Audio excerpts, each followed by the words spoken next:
Alright, I've got a new project for you. This one's actually really easy. So you're probably wondering what that blue light is flashing. This little bulldozer is remote control. It started out as a Bruder bulldozer toy, and I converted it to make it work. Really simple. In this video I'll show you everything you need to buy, and most of the tools you need to make it work. It's really simple. I'll set this over here for now. Oop.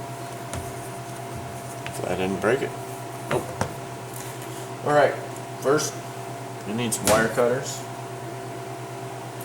some Allen wrench, various sized Allen wrenches, a drill.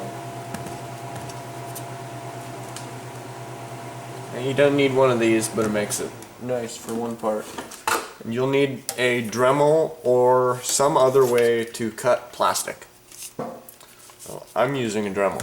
You could probably get away with using a hacksaw blade or something like that.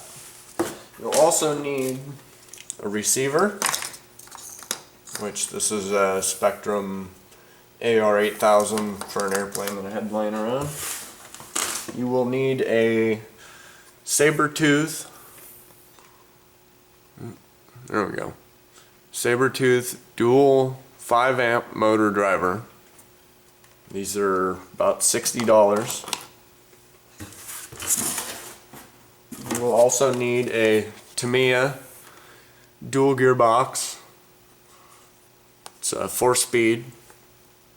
You need one of those. They're $13. You will also need a micro servo. This one's high-tech HS82 MG. It really doesn't matter. It doesn't have to be powerful. It just needs to be a little. So, got one of those for it. I believe that was about $20. And of course, you will also need a Bruder bulldozer. Just so you guys know, this one is, there's the part number.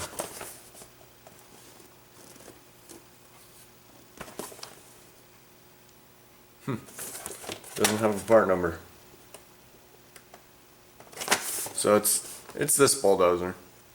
I think it's the only one they sell that's not a high sprocket. So you need all those. And that's about it. And all the parts for this you can get from Amazon, lots of different places, so they're real easy to find. There's a few places that have the saber-tooth controllers, but it was easiest for me to find it on Amazon, surprisingly. So that is everything you will need to make one of these remote control like this one. So next video we'll start with disassembly. So please like, thanks for watching, and please subscribe.